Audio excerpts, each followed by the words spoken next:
in the US, and also is a leader in the culture change movement in Israel. It is my great pleasure and honor to welcome Barry Barkan this morning. Thank you so much. You know, I really appreciate that Schlegel-UW sponsored the keynote this morning's keynote. And I need to say that from what I've learned about Schlegel Villages, it's in the top tier of culture change anywhere in the world. And so I'm just honored. When Josie and Sherry and Jennifer first imagined that this conference might happen, I don't think they saw the immediate impact and scope it would have. Because if they did, they would have gotten a bigger venue, you know, because the conference sold out in the beginning of March, and the fire marshals wouldn't permit more people than that to come. I'm just looking at how beautiful everybody looks this morning.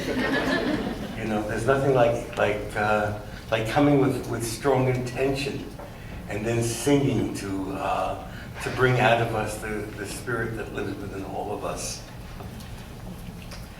You know, I believe that so many people have responded to this call because the idea of creating a value-based culture of aging is not abstract. It comes from the hearts and needs of each and every one of us. And it's so deeply personal. And to demonstrate how personal it is, I'd like to invite everybody here to reach over and shake the hands of the person sitting next to you who someday could be, God forbid, a long-term care resident, you know, or could be a very healthy elder.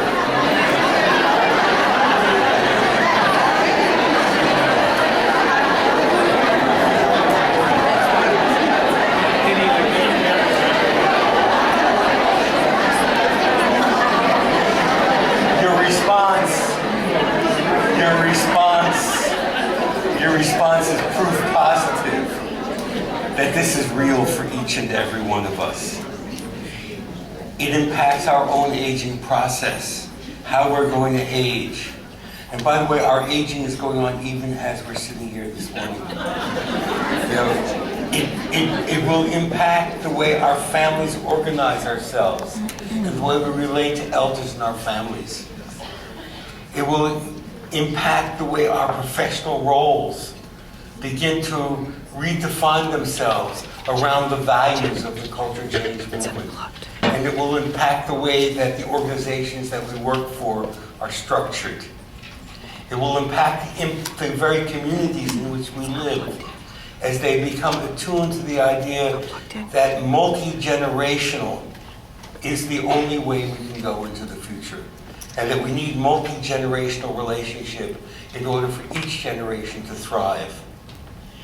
And ultimately, you know, Jamie, you talked about how generations from now, people will look back at that moment, this moment, and I believe that they will. And it's going to impact the way that Canada ages in the same way that, and Canada will join together with the other nations of the world that are on the culture change journey, and it will impact the future of aging all over the world. Our task is simple.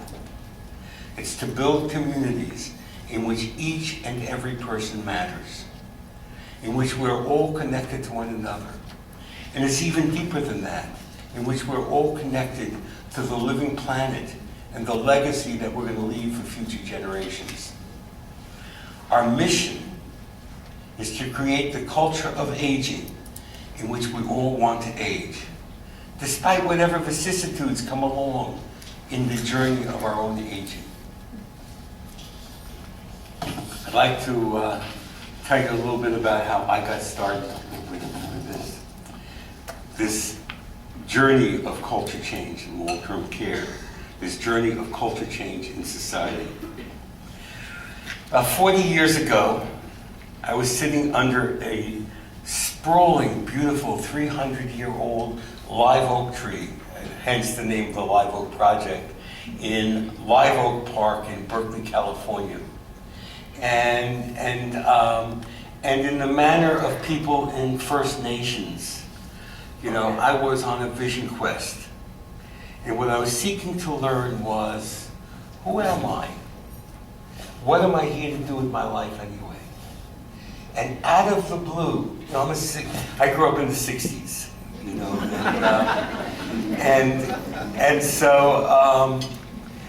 so one thing that we were not thinking about in the 60s was getting old. And out of the blue, as I was thinking about what am I here to do with the rest of my life, I had this thought that didn't come from my mind, but as all vision is, it came from the future. And the thought was, I'm here to work to restore the role of elder to the culture. What a powerful thought, I thought. Because society needs elders. Because elderhood, aging, is the single greatest common denominator, of everybody, of the rich and the poor, of people from all traditions, of everybody, no matter how old you are, is involved in this process of aging. And what society so desperately needs is a role for elders that connects the past and the present and the future, that takes responsibility for future generations. Because the thing I've learned over all these years is that elders, perhaps more than any other group, is concerned with the future generations. And so I had this thought. It was more than a thought. I had this inspired vision. And as I said, I was not responsible for it. It came from a source beyond me. And I began thinking about, how do you go about doing such a thing?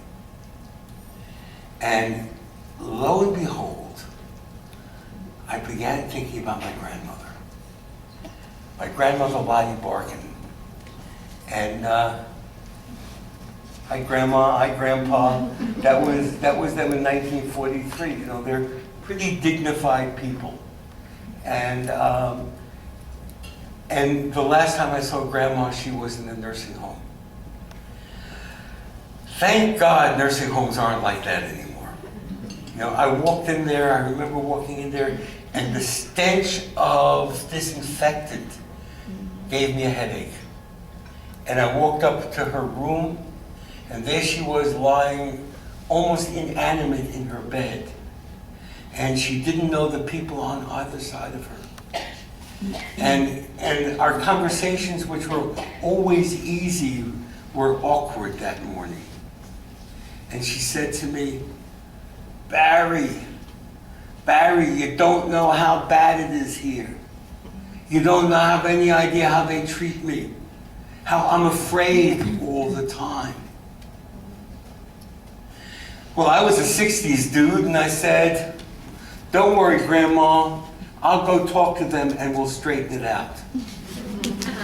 And Grandma said to me, Barry, please, you're going to get in your car and you go back to Virginia, where I was working at the time, and I'm going to be left with all the mess that you make for me.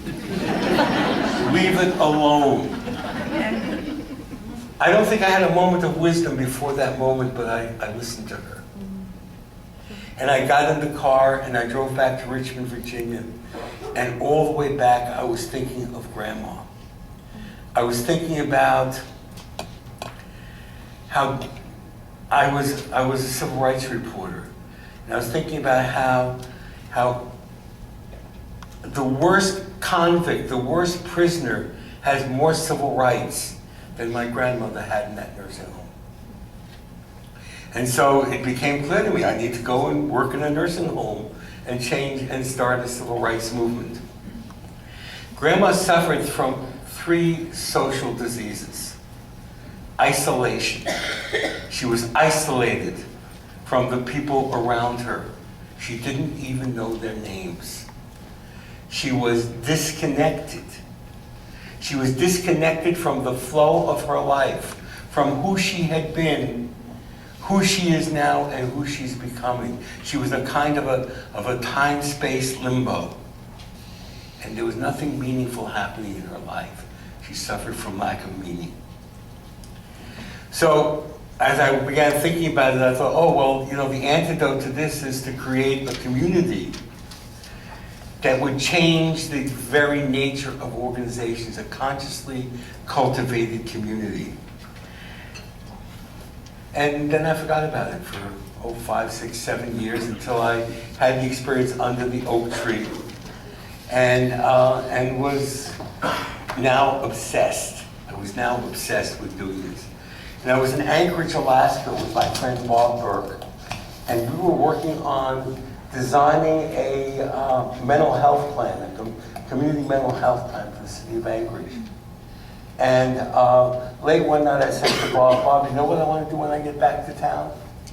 You know, I want to,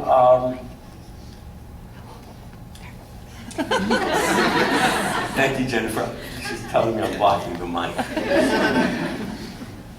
So what I want to do is I want to go into a nursing home, and I want to create a new culture of aging.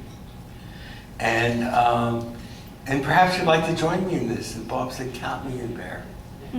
And so everything begins with people sharing ideas like the dynamic three who were responsible for what we're celebrating today. And so we got back to Berkeley, and I was sitting in a coffee shop. I used to like to drink a lot of coffee in coffee shops. And I was sitting with my friend Harold, and I was telling him what we wanted to do, and Harold said, you should speak to Seymour, because Seymour knows Ben Abramovitz, and Ben is the executive director of the Jewish Home. So we met with Ben Abramovitz, and he said, I want to confide something to you. You know, I'm really dedicated to creating a social model to replace the medical model.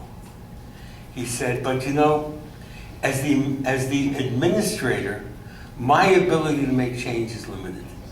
And so if you can come in and shake things up, I'm all for it. And so he went to the board of directors, and they gave us permission to raise money. And it was like a Frank Capra movie in which we sent out 100 letters to 100 foundations, and 99 of them turned us down. And just as we were despairing, we got a check in the mail for $15,000 made out to the Home for Jewish Parents from the Luke B. Hancock Foundation.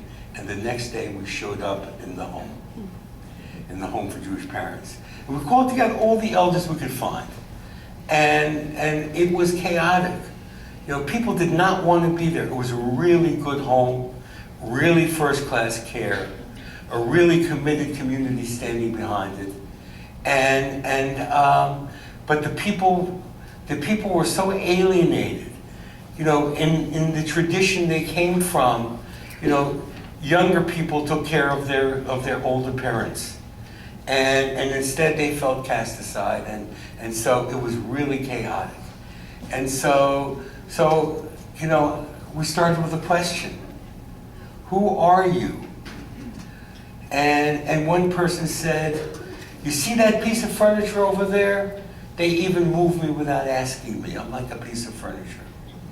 And another person said, I'm in a warehouse. I'm in a warehouse. And another person said, you know, I came to this country without a dime.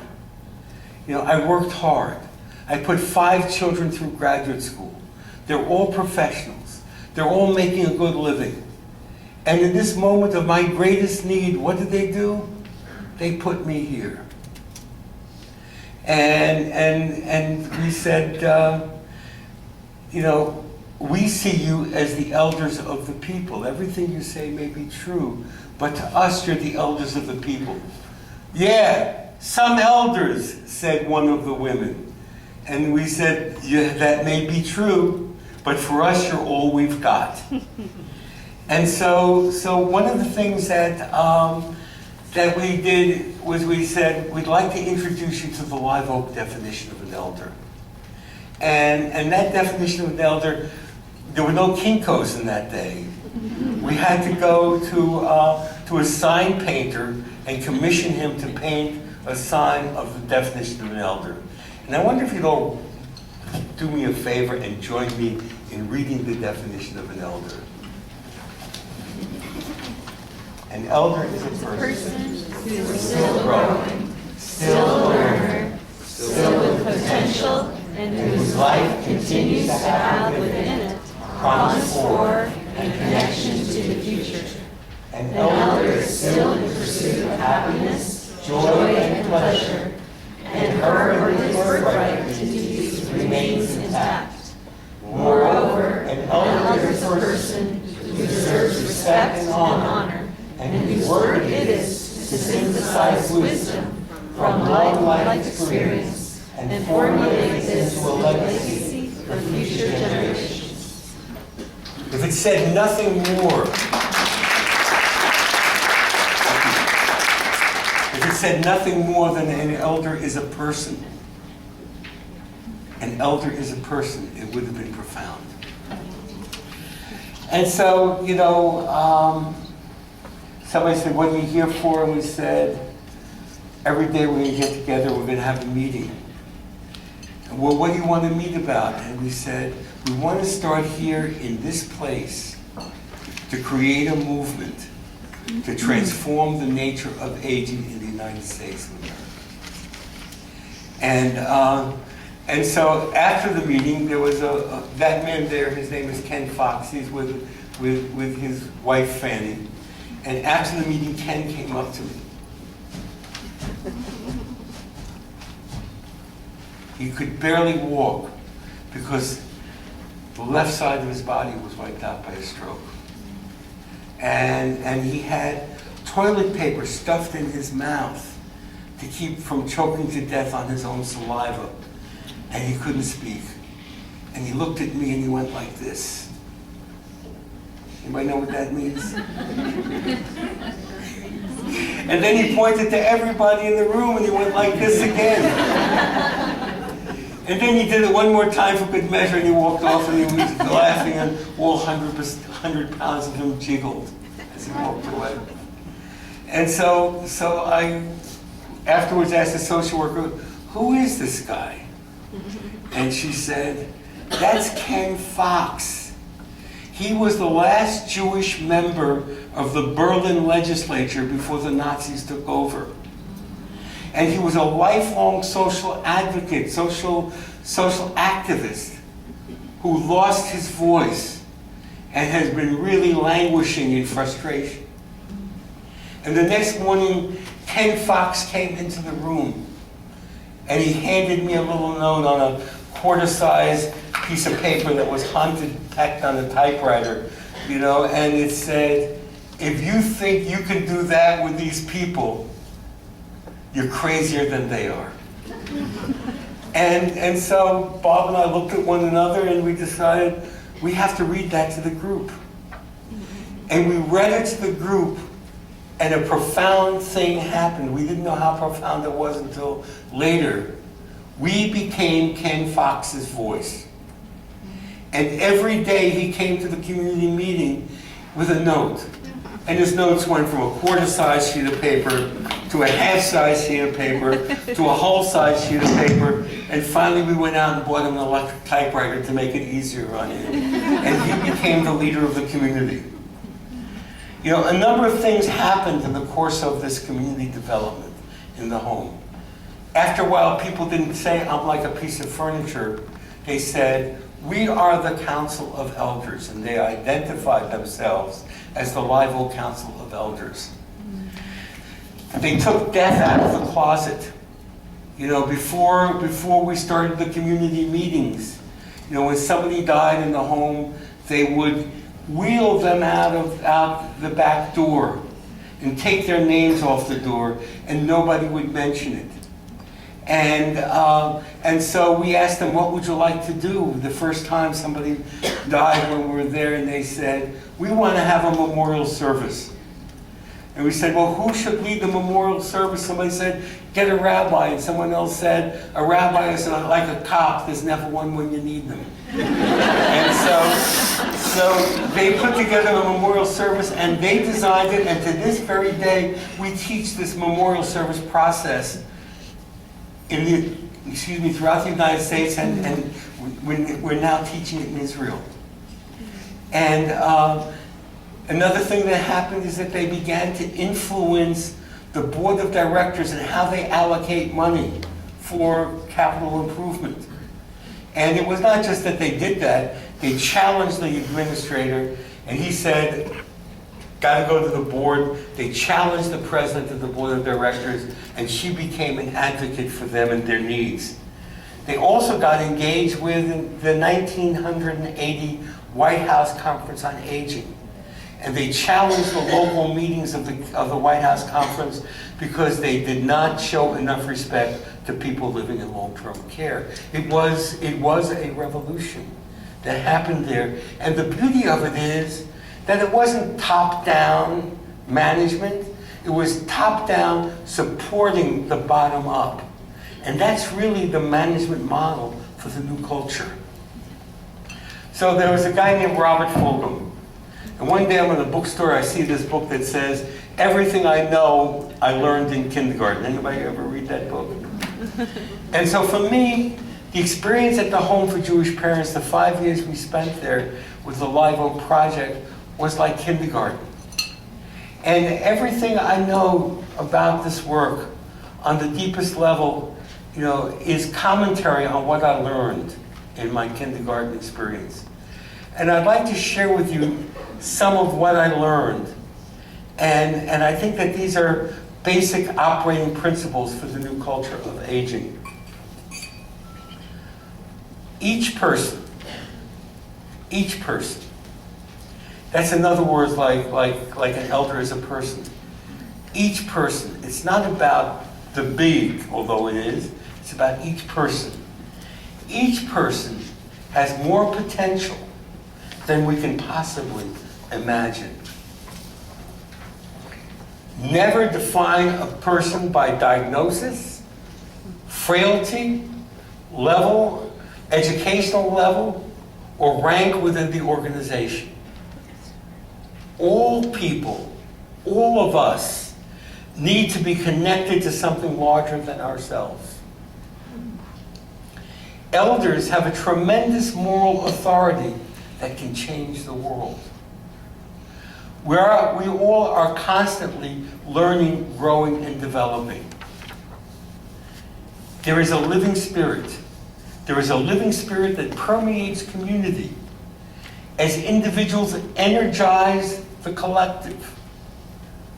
And the community empowers each person to achieve a continually higher level of potential. Organizations are living organisms that flourish best when the people at the top are committed to empowering all the grassroots. The future is constantly being born through our thoughts, our intentions, and our actions. Death is part of living. And this is the greatest one of all. Prepare to be amazed. When we enter into the process of culture change, we are going to be constantly amazed by what we see, what we do, and even what we experience when we look in the mirror. So at the end of a year and a half, Bob decided to move on. He had the idea that he wanted to apply what we had learned in creating the regenerative community, which is what we call this, by the way. We had an aha moment as we were planning how to go about this. We would go to Live Oak Park every day and we would plan and think before we started. And the idea was originally to create a therapeutic community for frail old people in the nursing home. And one day it just dawned on me, this is crazy. We don't want to relate to old people, even if they're very sick, in terms of what's wrong with them. We want to relate to that core of what's potentiated in each and every one of them. And so we wanted to create a community that would draw out the potential, and Bob said, well, what do you think we should call it? Again, not from my mind, but from that place where inspiration comes from. I said, let's call it a regenerative community. Incidentally, in Israel, where we've been teaching the regenerative community, they call it Kehilat Somachat, which means the flourishing community, because there's no word in Hebrew for regenerative, but in which everybody flourishes. So Bob wanted to take the flourishing community and apply it to people who are head injured in creating small houses, and so he started a company that went public, and he did well with that idea. And a little bit earlier than that, my wife Debbie joined the work. That's Debbie up there. Debbie's an amazing human being, and she's, for almost 40 years, we live together. We're married, so it's okay to say we sleep together. We eat together. We drive to work together. We work together. We come home together. Most days I make dinner that we eat together, and she's my partner, my teacher, and more than that, my leader. I'll give you an idea of how that happens. So in 1979, I got a phone call.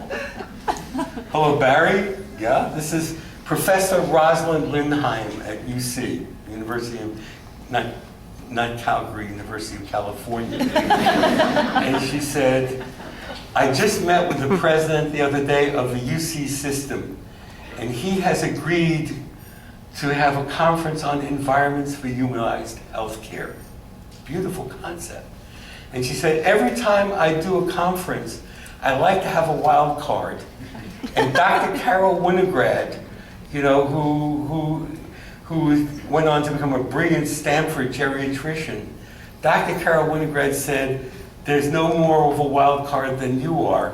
And so I would like to invite you to write a paper and deliver a paper, and we'll publish it in the proceedings. Humility was not my strong card. And I said, I'll be happy to come and give a talk, but I don't write papers. Somebody can write down what I said, and you can put it in the proceedings.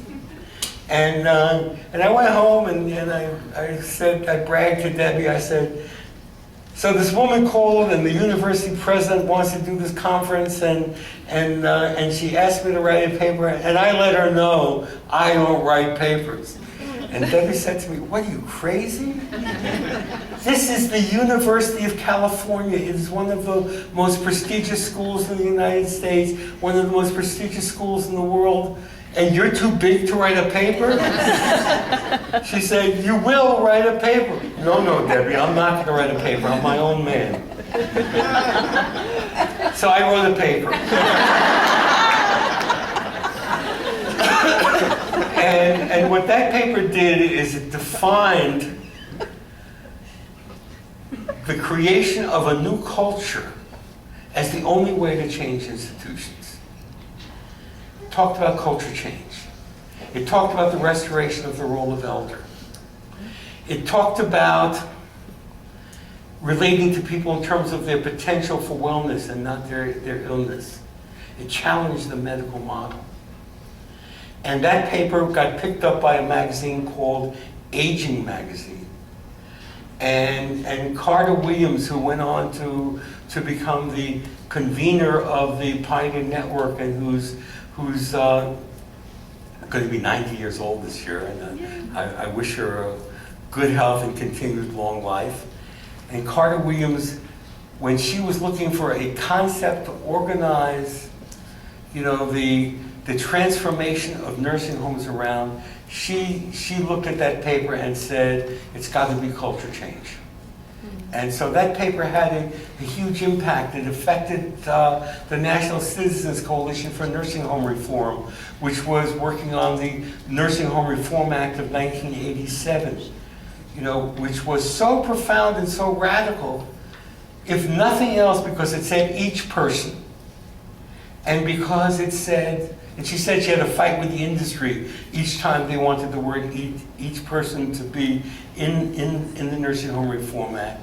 And because it said, and it may be the first and only time in the history of the United States government that it talked about a person's right to have the human spirit thrive. A person's right to have the human spirit thrive. And so Debbie's gone from there, but she's amazing, and so I'm so grateful for her. So I'd like to say a few things about the nature of culture. In the regenerative community, we talk about culture as a binding force that holds the community together, that keeps everything together. The word is gluon in advanced particle physics. That there's something in the world called, in the universe called a gluon, which is the fundamental thing that keeps everything from falling apart. And culture is the gluon that holds everything together and keeps it from falling apart. Mm-hmm. From the start, we began thinking about how if we're going to create a new culture of aging and a new culture within organizations, that we needed to have artifacts of that culture. And so the first artifact is, and I'm not going to go through all of them, but the first one is shared values and beliefs. We work with people from virtually every tradition. We work with Filipinos, we work with African Americans, we work with Hispanics, we work with Chinese, you just go down the list, people who didn't like each other, in terms of the big picture, Jews and Muslims and Christians and Indians and Pakistanis, and every time we would encounter people, we would ask the question, what is the single most important value in your tradition that relates to everybody here? And again, it was a variation on the theme of do unto others as you would have others do unto you. And if this were Star Trek, that would be the prime directive. One of the things that goes on within community that the culture is built upon is stories and lore. The stories that we tell about the everyday heroes in our culture do more to transmit how to behave within the culture than the most eloquently conceived policies and procedures. And so stories and lore are a very important part of the culture. If you're going to have a culture, you need to have people who are responsible for building the culture. And we call these people community developers. Community developers are the keepers of the cultural flames. They're the gluon that holds the culture together. One of the things that's a very important part of culture is rituals. We talked a little bit about the ritual for people when they pass away, for the memorial ritual.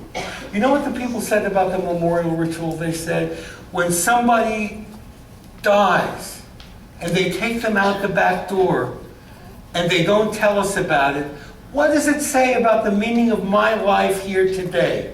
It makes everything I do today meaningless if I'm not going to be remembered. Another very important ritual, because the heart of the culture building is the community meeting among the staff, the circle of champions community meeting among the residents, to which staff and family members and everybody participates. and the circle of champions among the staff and residents can participate in that, and family members, but these are the people who stand for the culture. I wonder if you could do me a favor, give me a glass of water, please. So one of the most, I'm getting it from both sides now. It's a race. Thank you, my dear friend. Everybody's good health and long life. Cheers. I drink water, and I want to send a special blessing to people in my home state that we should have some good heavy rains for now and the rest of the season. One of the most important rituals that goes on is the welcoming of new people to the community. Everybody needs to get welcomed. Every new staff member, whether that staff member is an administrator or a direct caregiver or a social worker, every new staff member needs to stand in the middle of the circle. And every new staff member answers questions like, where do you come from? Where were you born? Who's in your family? Why are you doing this work? You know, the residents at the Live Oak Living Center wrote a resident rights song, and so they would get sung to with a welcome song and a resident rights song that said, we have the right to worship and to pray just as we please. But the last verse was really telling. Our bodies are our own, from our heads down to our toes. If we ask about our meds, don't you treat us like your foes. So imagine how it feels for a new staff member to be in the middle of the circle of residents and know that this is not what I expected it to be. And every new staff member, every new resident gets welcomed. You know, I remember one resident, Mrs. Smith, and she comes into the home, and she's dour. She's dour. And so they sing the resident rights song to her, and they sing the welcome song, and they read the definition of an elder, and they do all the ritualized things, and finally they ask her about herself, and she said, look, I don't care what you all say, this is the worst day of my whole life. I never ever dreamed that I would be forced to come into a nursing home. Moments of profound silence, and then one woman, Mrs. Salerno, gets up out of her chair with her walker, and she walks up to her and says, I know what you mean, darling. I felt exactly the same way on my first day, but let me tell you, this is a really good place to live. Life goes on here, and it sure beats being home alone in my house. And then she said, do you mind if I be your good friend and I help you find your way around here? This wouldn't happen without ritual. Ritual gives meaning to life. And so that's another important part. Another very important part is shared behavioral standards. Shared behavioral standards. So there was this woman who came to work at the Live Oak Living Center, and oh, she was great. I mean, she looked good, and she said everything I wanted to hear. And one day I'm walking through the hall, and there are a few staff members huddled together talking about a problem they wanted to solve. And I said, good morning, ladies. I said, you know, I haven't seen Veronica around here lately. And they said, oh, Mr. Barkan, she doesn't work here anymore. And I said, oh, that's really too bad. And one of the women, a Hispanic woman, said, no, it's not too bad. You know, she said everything you wanted to hear, but we saw the way she was with the residents. And we talked to her and we said, look, here we give everybody a choice in the simplest things. Here we help people with their activities of daily living the way they want it, not for our own efficiency. Here we're kind, and we talk to people. We're not brusque. And if you want to work here, you got to do it our way. And she said it took a couple of days, and we realized that she's never going to do it our way. And so we gathered around her in the break room, and we said to her, you know, there are lots and lots of nursing homes around here where you can do it the way you like to do it, but we're not going to let you poison the Live Oak Living Center. And so you need to go and work someplace else. We're not going to let you work here anymore. This is, in a functioning culture, the values become owned by everybody. It sets the behavioral standards. I want to talk about information sharing, and then I need to move on. You know, I get to talking, and I just love to talk. So, you know, one day a resident comes to community meeting with a very brief article in the newspaper saying that they're going to build 200 units of high-priced homes circling the Live Oak Living Center, which was abutted a hillside, you know, that abutted a large regional park. And the resident said, "Is that here?" And someone said, "Yes, it's going to happen right around here." And she said, "Well, why weren't we consulted?" And so they called, they sent out a letter to the City of Richmond Planning Department saying, "We want to meet with the developers and with you and with the people who are the environmentalists who are opposing the building." And so the developers came, and they had the table set up with a beautiful mock-up of what it's going to look like, and serene and lovely. And one of the residents said, "What about, how long is it going to take?" And they said, "It'll take about 2 years." They said, "What about the dust? And what about the noise?" Well, the long and the short of it is that they failed to address these issues in the environmental impact report. And the residents talked about how we may not be able to survive all this dust. And you know, and we're old, sick people. How are we going to deal with construction noise going on day in and day out and day in, day out? Well, the environmentalists seized upon that, and they went into court, and they had the environmental impact study thrown out, and the project never got done. And so, you know, I don't know whether we're pro-development or anti-development, you know, but what the story does talk about is how you start with a germ of information and you share it in community, and you can have tremendous ripple effects.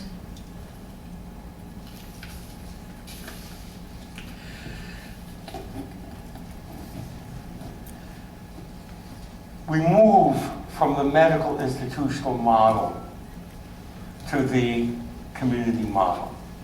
In the institution, in the medical model, the nursing home is an institution. You can read it. I don't need to read it to you. You know what I'm talking about.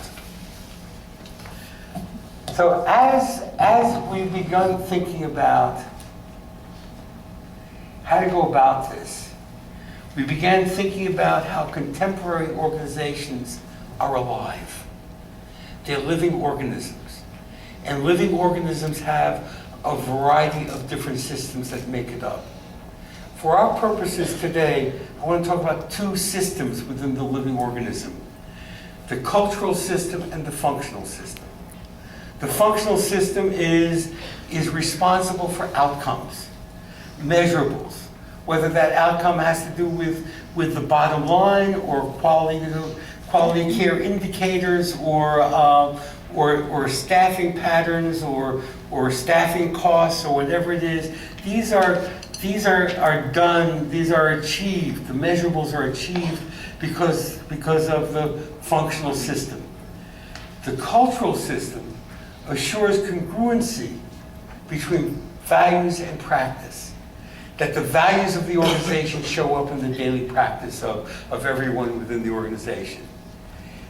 The cultural system enables the human spirit to thrive. That's so important. And is the driving force Actually, the cultural system is the driving force of functional performance.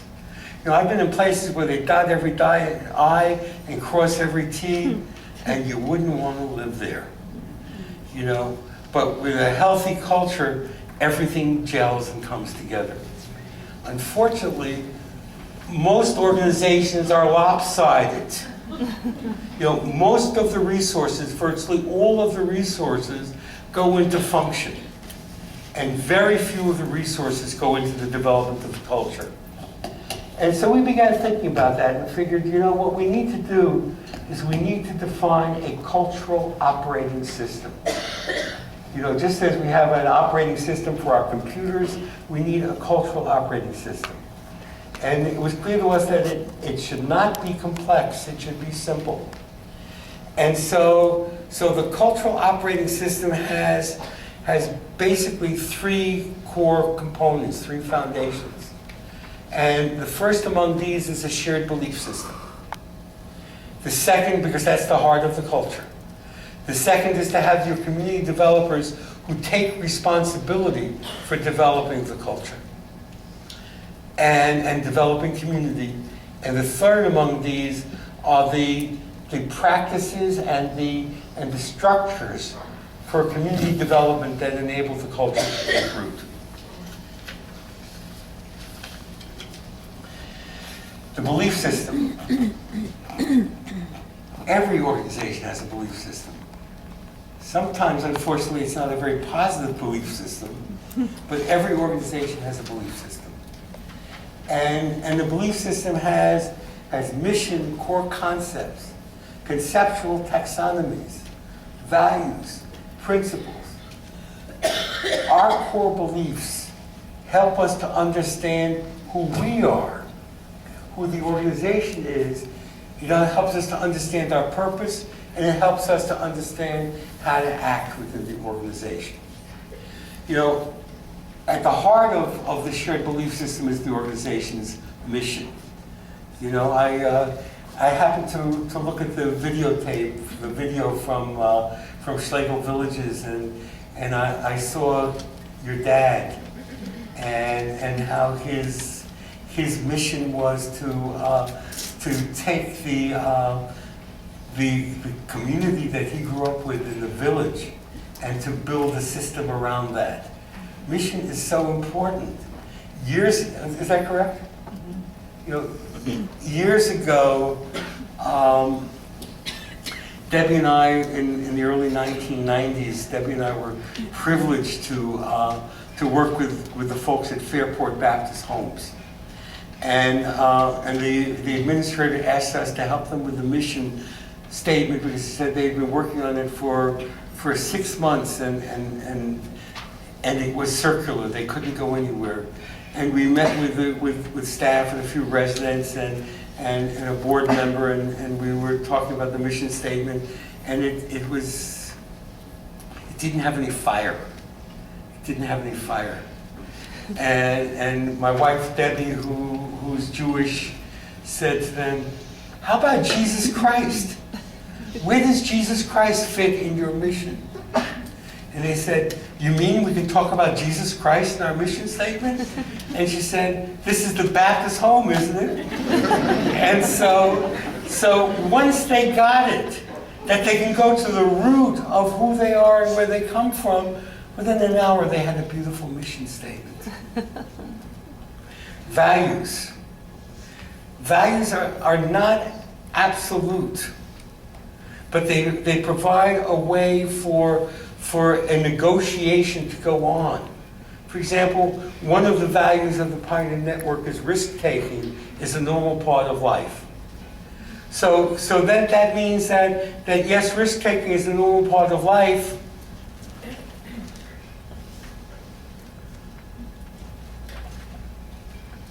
but before a diabetic woman is going to drink 3 beers at the barbecue, you know, there needs to be a discussion that goes on about what the implications of that are, so that she can then make her decision about whether or not we're going to take the risks. And it goes on with every single value that we have, that it becomes a cause for negotiation. Because we're a learning community. Building culture is about building a learning community. And we learn by applying what we know and what we believe to what goes on day in and day out. The Live Oak ethos is on the board. We had 2 signs printed when we started out. One was the ethos. And I'd like to talk about one, pointing that the role we have is the role we choose. Do you mean to say that I chose to have a stroke? No, said another person at the other end of the circle, because they got it. But how we react to the stroke is the role we choose. And so you can see how the values, the core beliefs become part of the dialogue of everyday life.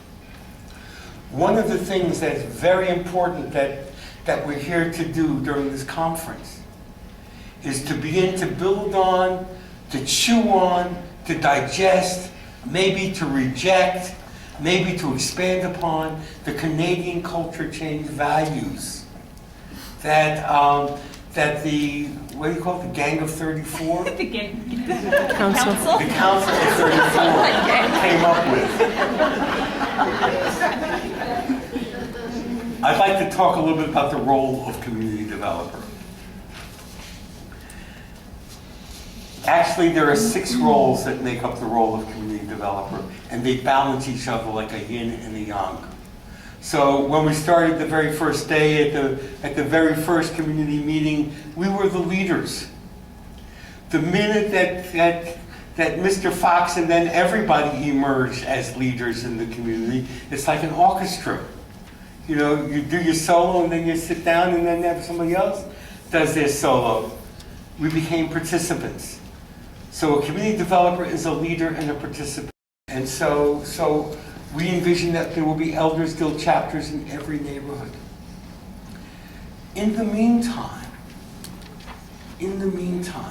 one of the questions we hear again and again is, you know, not everybody's a community developer. You know, how can I be part of this? And the idea is that each and every person, each and every one of you might want to be, that's kind of weak, in which I'm issuing a call to each and every one of you, each and every one of us, to become champions of the culture. And so we came up with a Champions Pledge. We had it printed on a huge thing at a Pioneer meeting, and 200 people signed it, including the founders of the Pioneer Network, folks like Rosemary Fagan and Bill Thomas, and who you'll be delighted to meet tomorrow, and Carter Williams, and all of us signed the Champions Pledge. And I'd like you to take a moment to read it. It's in front of you. And if you feel so moved having read it, I'd like you to stand up, those of you who want to, and take the Champions Pledge together.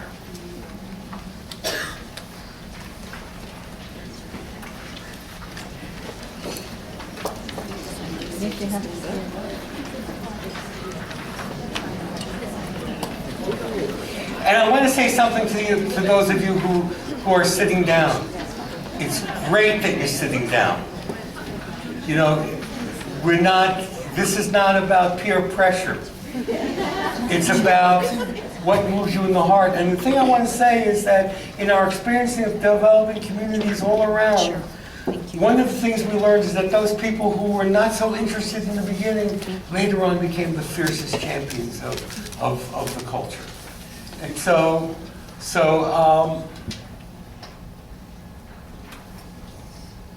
Jamie, you want to lead us in reading the Champions Pledge? Can I invite you back to the stage?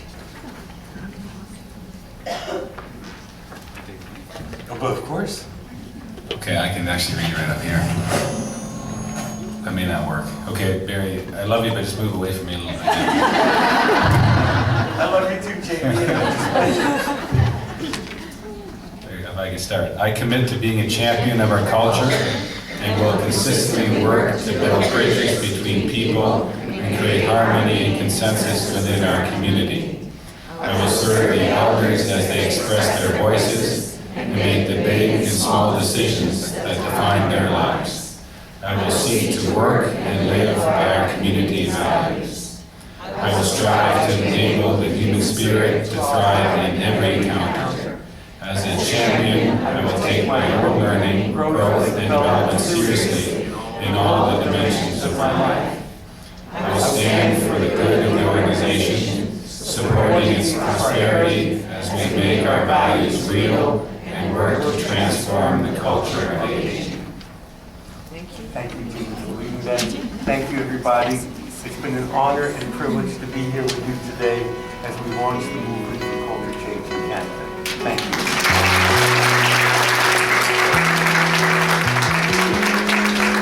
Thank you very much, Barry. And